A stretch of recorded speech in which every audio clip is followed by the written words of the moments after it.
it's important to keep in mind that motivation to act on our goals is often higher when the goal is a short-term goal. So when the goal is based in the near future, because the long-term goals, they don't create the immediacy that would motivate us to act right away. For those of you listening, if anyone is struggling with motivation, hit up your coach and say, hey, I need to create a short-term goal or 3. It could be a few different types of short-term goals. And what that'll do is it'll help you to experience a win or a celebration really quickly. And that, my friend, is addictive because then you just want to keep on going. This is episode 96. I am so happy that you're here and thank you for joining my show, your coach, Helen Yuskovic. I am on a worldwide mission to help people get confident in putting themselves first because I used to put myself second my whole life. And because of that, I experienced every unhealthy relationship possible. An unhealthy relationship with myself, my health, my wealth, my intimate relationships, my family, my friends, and my career. I'm now living in an abundance that I used to just dream about. So I want to pave the way for you too.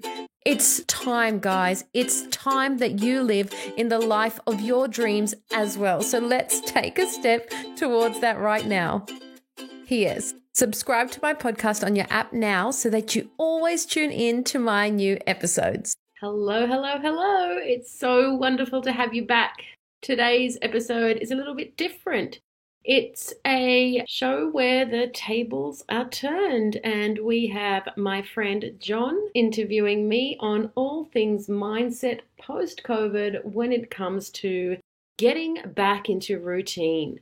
I hope you find this episode super useful, and if you are struggling with getting back into routine post-lockdown, then don't worry because you're not the only one. And today I'll be offering quite a few strategies to help you out if you are in a rut at the moment. So get ready, buckle up, turn it up, make a tea, whatever you got to do, and enjoy the show.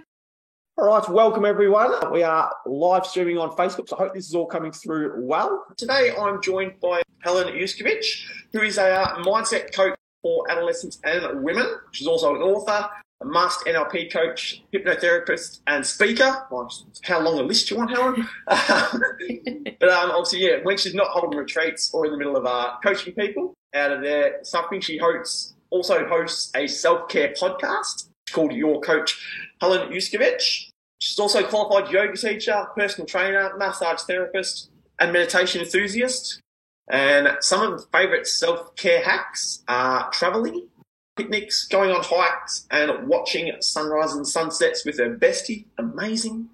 And a fun fact is Helen used to be an actress on TV shows, Underbelly, and Houseos, and also an MC and DJ in your 20s. Like, how amazing is that? Welcome. Thank you, John. You're the first person that has actually said my surname in its proper way. Amazing. I didn't even practice. How good's that? Thank you for that introduction. That's a pleasure. Thank you for joining us. So the whole reason why I wanted to get you on here today is I heard a lot about our members, recently been training with them and all that sort of thing, and been struggling a lot with getting back into routine, mainly obviously coming out of, lockdowns and getting back into the office here in Melbourne. Been a bit of a struggle navigating that one there, and also struggling with, the motivation and getting out to do things. I thought who better to chat to than you, so thank you very much for assisting us to go through a few tips with them today. You're so welcome. I'm excited for today because I feel like a lot of people will resonate with this topic, John, because it's been, especially for you guys in Melbourne, I'm pretty sure if I have my facts right, you guys are the world leaders in the longest lockdown ever. Correct. Yes. We love holding records, so yes. Obviously, things are still, progressing with getting back into offices, that sort of thing, and so still a different path to navigate from the last couple of years. So, I wanted to ask you, how does exercise affect our mindset? Firstly, Oh, this is such a big question, John. Exercise is something that we can't bottle up in a pill. The benefits of exercise mentally are huge, as well as physically. And as humans, we're born with muscles and they're meant to be contracted every single day. Otherwise, we end up weak, we end up stiff, we end up immobile, we end up with a negative mindset. Simply put, mindset, if we want to define it, it's a way of thinking. It's like a set of attitudes and beliefs that are held by us. And it's what you think and what you believe is what shapes the habits that you will ultimately do. Okay. And then that's why exercise is really important when it comes to mindset, because they work hand in hand. And it's these habits that we create that affect the way that we think, they affect the way that we feel, they affect all of our actions. Our mindset has such a massive impact on our daily life. And you could probably resonate. There was times in lockdown where our mindset went to funny places. And I remember I held this workshop during the pandemic on living fearlessly through the pandemic, because it's like we had no help. We were just like shut down, and people were supposed to be okay with living this way. Someone like me, who is an introvert, who loves meditation, who loves solitude, I thrived in this environment, but I know that many people in the world, they don't have these practices as part of their daily life. So it was really hard to get thrown into this. And so then what happens is people were exercising in gyms, people were exercising outdoors, and that got taken away. And so it is absolutely normal that everybody's mindset hindered because of this. Exercise not only helps you have a positive outlook on life, but it also helps you maintain a positive mindset. And, throughout lockdown, there was Zoom classes, and some people just don't like online classes. Some people actually prefer exercising face to face, and they enjoy the social interaction. And that was also a problem. And so when it comes to exercise, scientifically, there is so many studies that post-exercise, we actually boost our brain. I've got a list of a few different things that exercise actually can benefit the brain when it comes to scientific studies that have been done. I would love to share some of those. Sure. Thank you. The first one, my favorite one, John, is that it reduces stress. Exercise can help our mindset by reducing stress. Exercise promotes the release of chemicals called norepinephrine. And what norepinephrine does is it helps control your brain's stress response, and it allows your body to be able to deal with any existing mental tension a lot easier. And this is so important for people, especially through lockdown, post-lockdown, and transitioning through life when we're just all of a sudden supposed to get back to routine like nothing has happened. It's not that simple. Another thing that is scientifically proven is that exercise helps boost your feel-good hormones, which are called endorphins. And something now which is so exciting, which you too, as myself, have probably been doing for years, is doctors are now prescribing exercise for people that are suffering with depression, because exercise can in some cases be just as effective as antidepressants, and sometimes even better, because they don't have the adverse effects that the antidepressant pills can have on someone's body. Number 3 is exercise can actually help with our confidence, and it is a really good self-esteem boost. So it also helps you have a more positive body image, a more positive self-image, which in turn improves your perception of your own self-worth. And self-worth is really huge for someone like me as a mindset coach, because when people come to see me, their self-worth is usually far too low for my liking. And also with this comes outdoor exercise. So if people don't want to go to a gym, for example, if you go exercise outdoors, it goes even one step further by helping you to increase your vitamin D production, which again helps you decrease the symptoms of depression. It helps you improve your mood, and it just helps you feel good. You know, sometimes if people aren't regularly exercising, they're missing out on how well they could actually be feeling. And they don't realize that the current state that they're living in is like on this level, mediocre. And once you start exercising, you can actually be living on a higher vibration and feeling absolutely fantastic every single day. And the last thing that I just wanted to add, John, was sleep. Exercise helps you improve your sleep, which also means that you become more productive throughout the day, which means that you have more energy throughout the day and an increase in your creativity. And I think, I could go on for ages, John, with the benefits of exercise when it comes to mindset. One more thing that is really important, especially as we age, is consistency in exercise, because it helps reduce, in some cases even prevent, a decline of our brain's function. So things like Alzheimer's, which actually starts to kill off the parts of our brain for memory. Exercise helps to actually release the chemicals that support a part of the brain. It's not hippopotamus, but it's called the hippocampus. And what the hippocampus does is it actually helps. It's the important part of the brain that helps with our learning and our memory. So exercise is not only good for adults, but it's also good for children and their brain development as well. So one thing that I always yell out to my clients when we're exercising is, "I'm making you smarter." So they laugh because I've shown them the studies that exercise can actually help to boost your brain's function. There we go. All right, I'll keep that one in mind now. I'll tell everyone I'm smart. How good's that?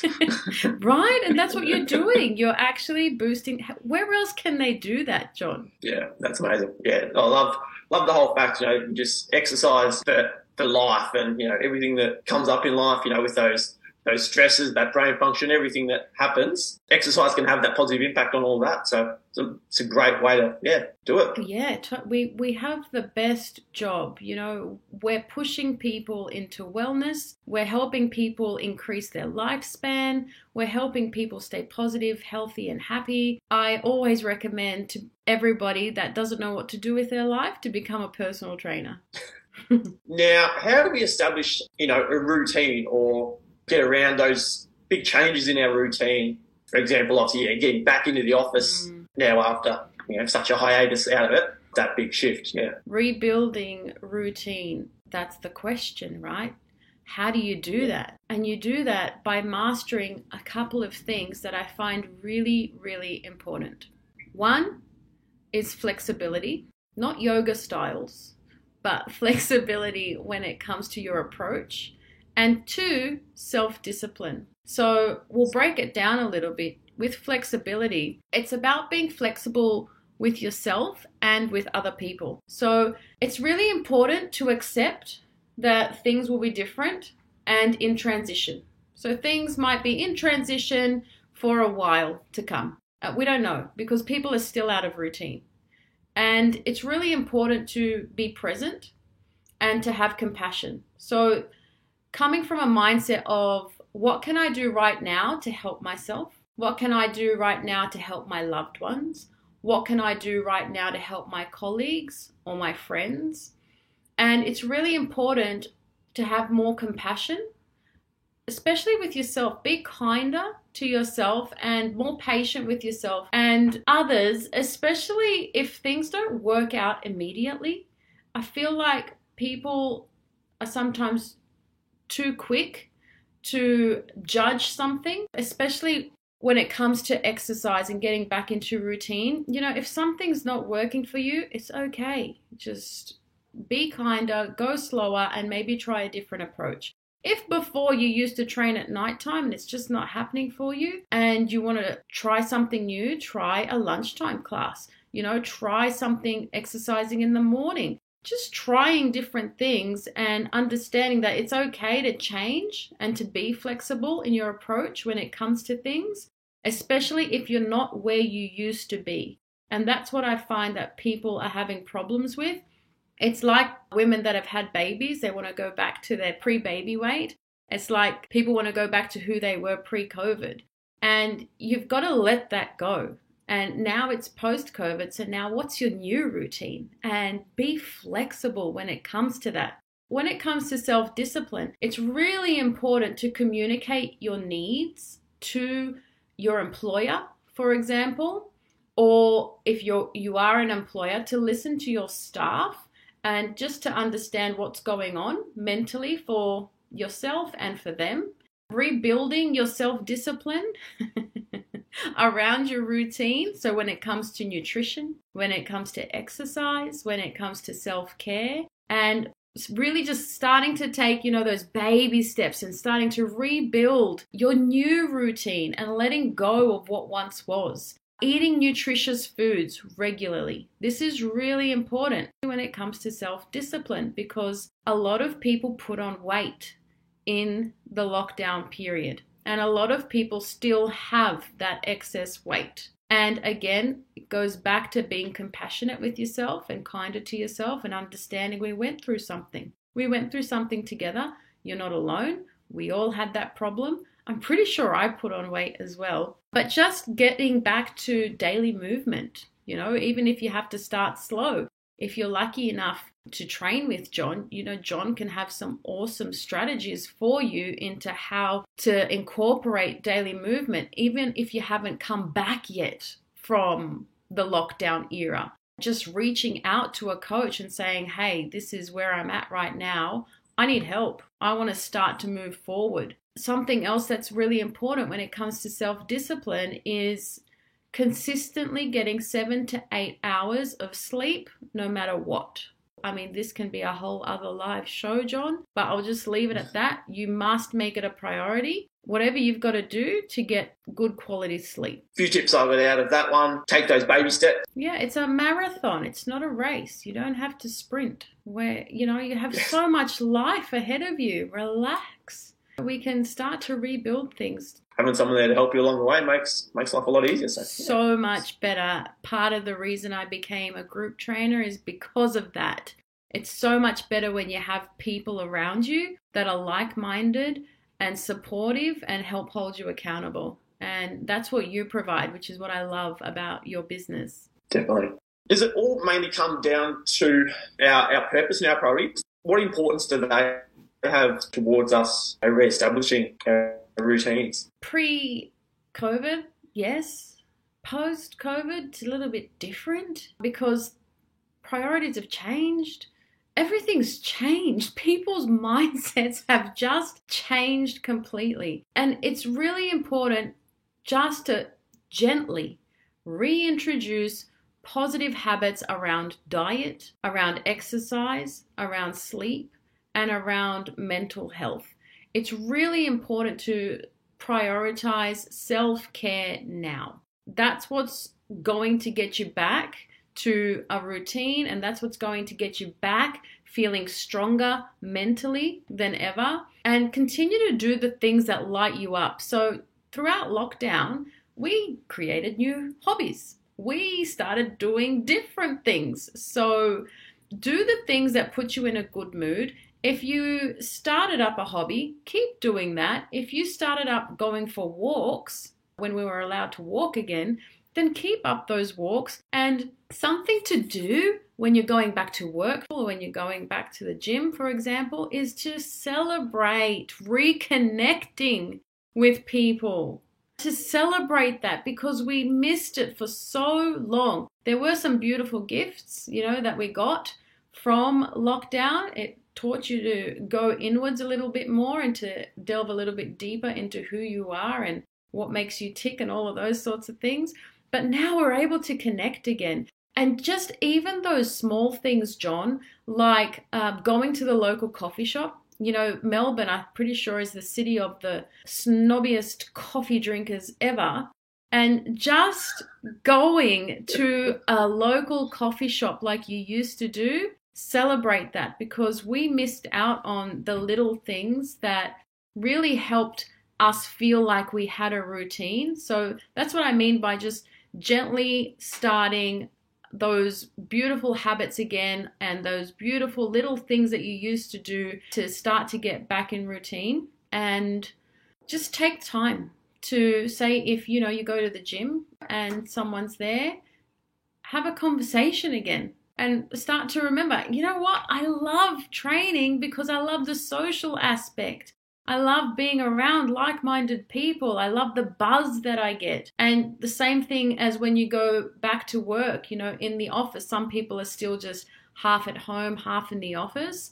And that's such a big transition as well. But you can also celebrate there as well. Go see someone, go for a walk at lunchtime, keep the movement happening, and then be grateful that you actually are back in the office. Be grateful that you actually can get back to the gym. Don't wait now for something else to happen. I'm pretty sure we're pretty pandemic proof nowadays. Like, if there's something to happen in our country again, our government sort of knows what to do. We sort of now know what to do. So while we've got our freedom back, enjoy it. Perfect. With getting back into routine, we suddenly discover that we have no time anymore. Being time poor is a very real thing, I've discovered, for a lot of people. So is there any tricks or tips you've got as to, how we can make sure we fit exercise in when we feel like we have no time? This is such a great question, John. I'm so glad you asked it. I've actually written a blog about this, and I'll give you the link to give to your people. But this is like the age-old drama. I don't have time to exercise. And you know what? No matter what we go through in the world, this excuse will always come up. Yes, I called it an excuse because it is. But I have a little system in how to help yourself. If you find that you're one of those people that, and in no way am I judging anyone here, because I used to do this and sometimes I still do. But I still do. You do too, right? So there's things, we just find excuses. But if you are actually ready to get back into the swing of things, and the common excuse that comes up in your brain is, I just don't have time. The first thing to do is ask yourself, why? Why do you need more free time? Why do you need to exercise? Why do you even want this time? And start to really connect to that. What are you missing in your life right now? Are you missing energy? Are you missing social connection? Are you missing that healthy lifestyle? Are you missing some strength? Are you spending time on the right things? Have a really good look at yourself and what you're doing right now and see exactly where you're spending your time. And also, what is all of your busyness making you miss out on? Exercise, as we mentioned before, right at the start, has so many benefits. It's making you miss out on being the best version of yourself, of having that beautiful, amazing mindset, of having that great body self-image, that self-worth, of helping you boost your brain. Think about that. When you say that you don't have time, what's this busyness actually making you miss out on?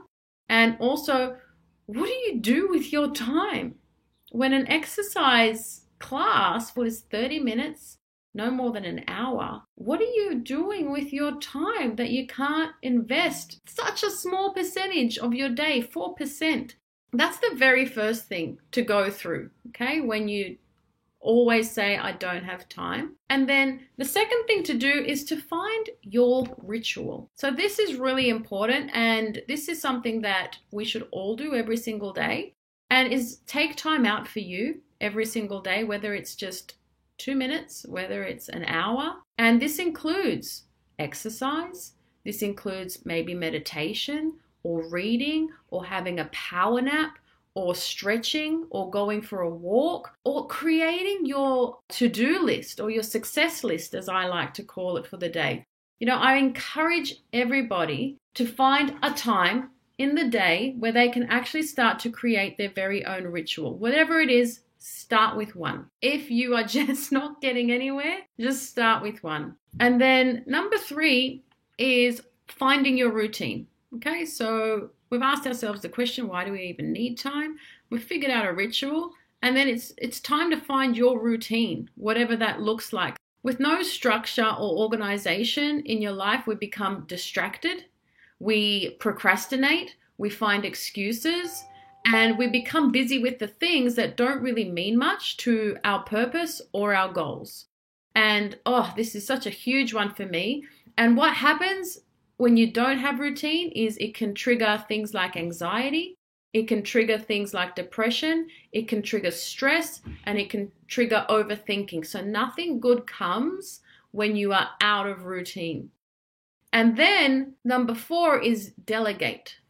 We can't do everything. We're humans. We only have 2 legs. We only have 2 arms. What can you let go of, right? Or what can you give someone else to do? So it could be something as simple as having your whole family do the washing for you if you're a mum. Or it could be having someone, a child or a partner or a sister, do your groceries. Maybe you do things online.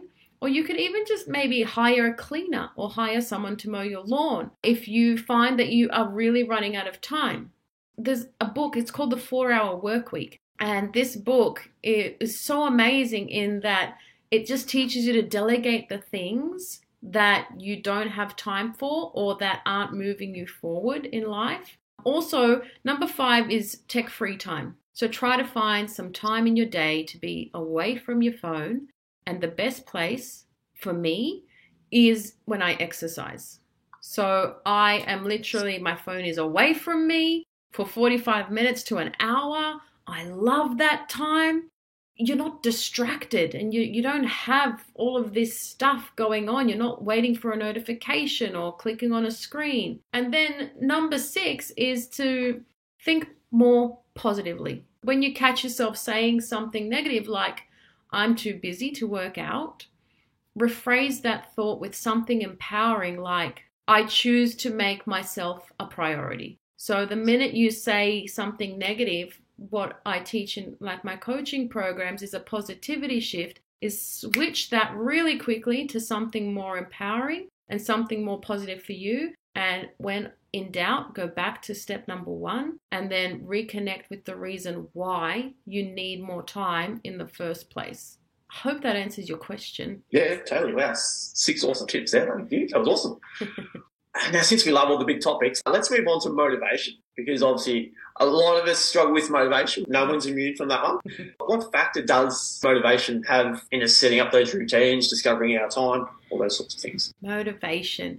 Motivation and me have a very volatile relationship. And I think because motivation itself is very volatile. Motivation, is that a factor when it comes to getting back to exercise, for example? No, because the most important skill that anyone can learn in life is doing the thing that you know that you should do on the days that you really don't want to. Does that make sense? It's all about self-discipline and it's all about building better habits, building healthier habits. Motivation, John, it's like emotions and it's like feelings. It's temporary. So we can't rely on it because it's too toxic for us. Some days it's there and some days it's not. And if we rely on motivation, then we're walking into a downward spiral, especially on the days that the motivation isn't there.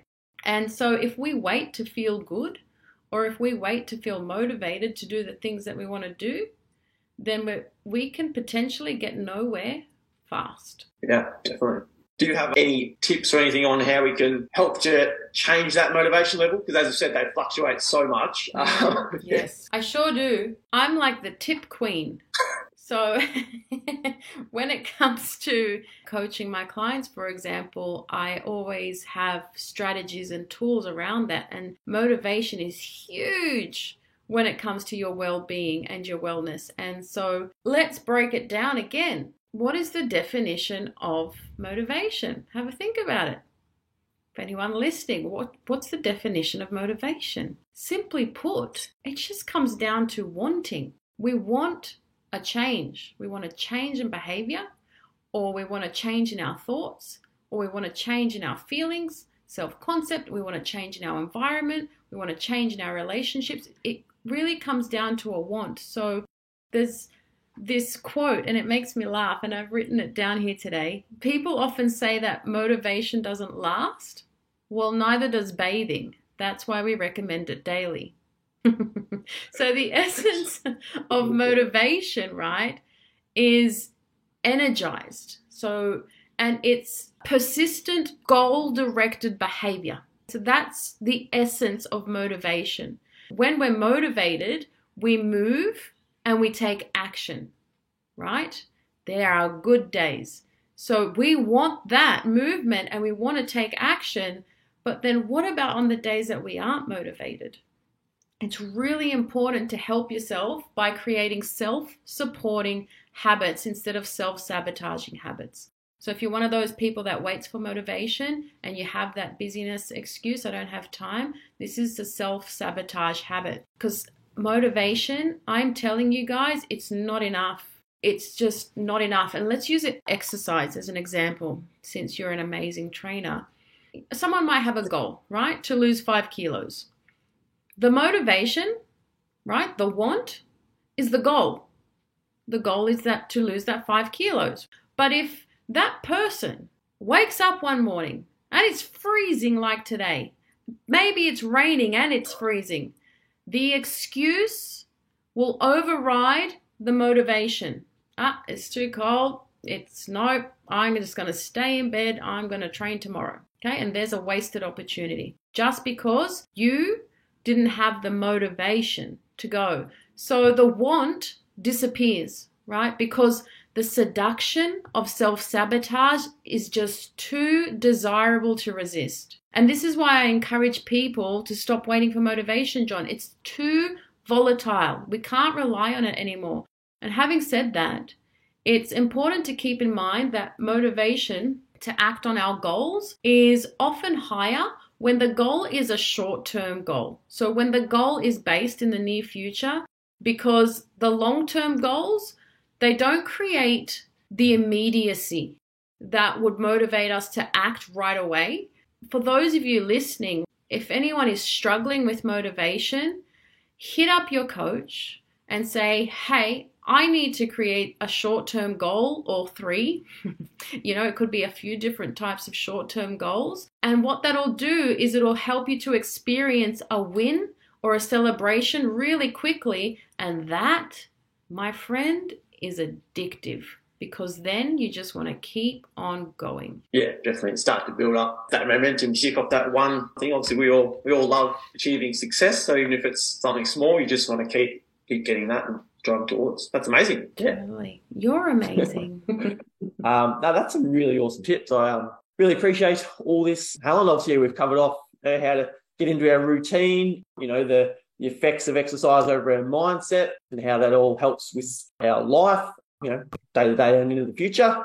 Obviously know how to, tick off our no time and getting back into routine, and obviously, improve our motivation and make sure that we're not self-sabotaging and, working towards bettering ourselves the whole time. Yeah. But I hope that this has served some sort of purpose to your participants and your members, and let us know how you go after listening to this. We'd love to hear your feedback. Yeah, definitely.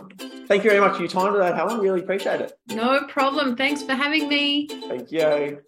Thank you times infinity for spending time with me. It really means a lot. Putting yourself first will really help escalate your goals, your dreams, and I love being on the journey with you. So make sure you come and tell me on my Instagram at Whole Health, which is HOL_health, and comment below this podcast photo to share your thoughts on my show today. And if you enjoyed it, please leave me a 5-star review on iTunes or Spotify so that I can keep bringing amazing value to you. I'm sending you truckloads of love, power, and joy. Bye for now.